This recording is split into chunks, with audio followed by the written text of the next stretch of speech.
So there have been protests going on in Cuba over the past few weeks, and as you see, there are news outlets saying that the people are protesting against their government, this is regime change or like that.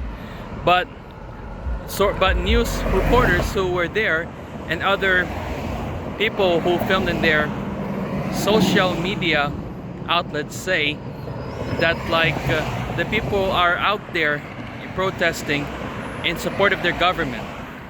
So what they want to give you the impression is that they are saying that people are hungry for freedom, all those things. But there's actually something more than that. It's not just about what is being presented as in a call for liberty or whatsoever. So they're protesting, telling that the sanctions and the embargo needs to stop, because in spite that the Cuban doctors and nurses were among the frontliners in the world on handling the COVID-19 pandemic, containing it, there are still shortages of medicine because thanks to the embargo, of course, by the US. And so because of the inflation rate and plus the shortages, so they're out protesting and telling that things needs to change. So in spite that even the Biden administration has done nothing much so far, but it just got worse just after the election, when then President Trump issued to close down Western unions, making things impossible for a remittance between the US and Cuba, which means that it is impossible to send money. So that's also one of the factors there of the crisis situation. And not just that, the tourism is also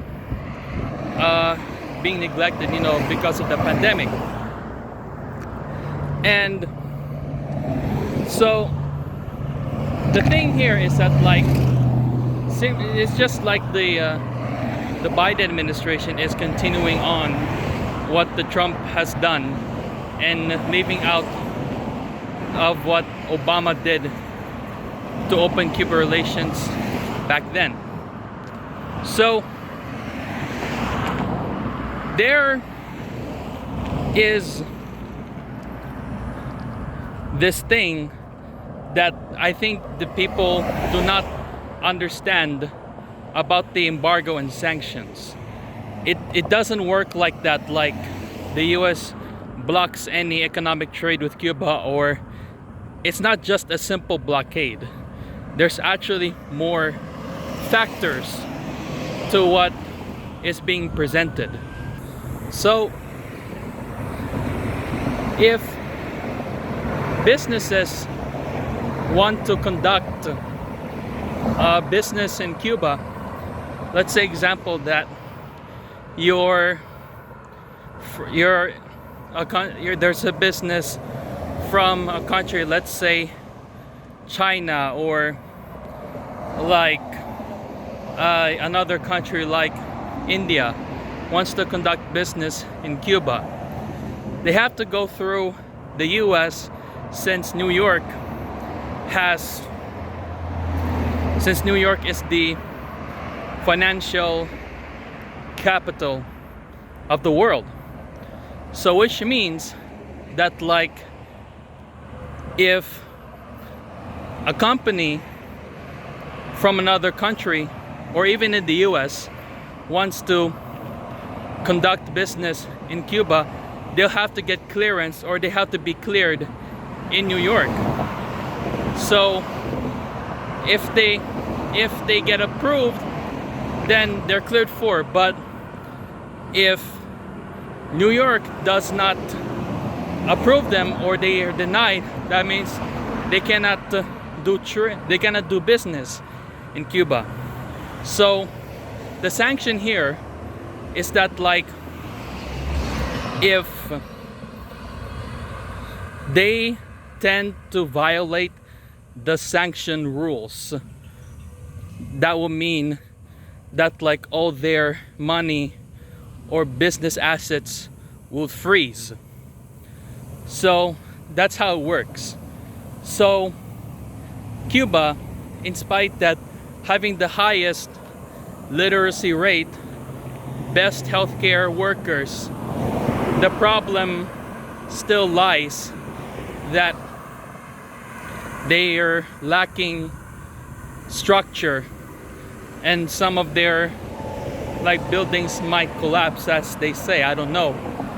And some of their old buildings are peeled off, even though that some of them are painted, because that means that let's say construction companies, regardless of any country that wants to do business in Cuba, maybe help renovate and modernize their structure, they're being barred from because of this rules of sanctions imposed by the US.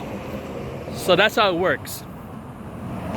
So if any official or politician or hears this, that to put pressure on this current administration to lift the blockade, lift the sanctions to Cuba, because this thing is passé and it just goes nowhere. And this is kind of the thing that, like, people blaming this so-called socialism is a failure, or Cuba's a failed state because of their so-called socialist government. Well, in fact, that it's not true. The real truth is this fierce sanctions imposed by the US over the past decades. So that's one thing you also need to understand too.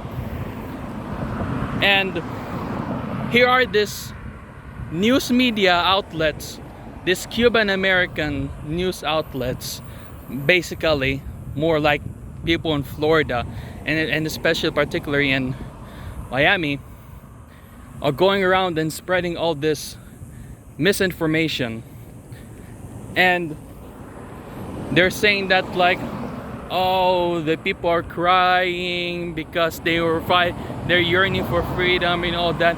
But the truth is that, like, people in Cuba, they love their country, and they love what their government has done for them, in spite that there are shortages or, like, not enough basics of their needs.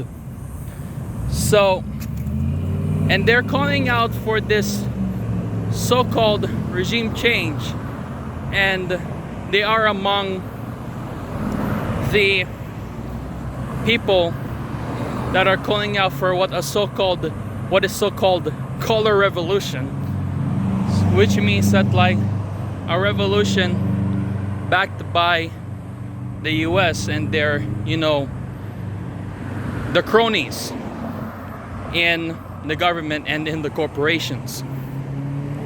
So my message here is that, like, just watch out for a news source who is saying this, and make sure to defer, like, information versus misleading information.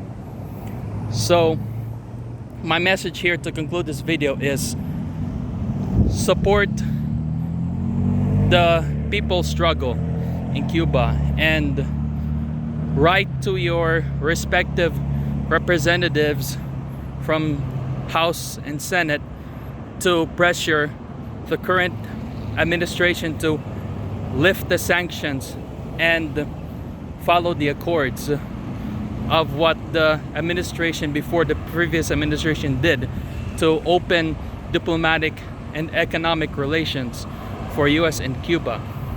So I will end it here, and I'll see you in my next video.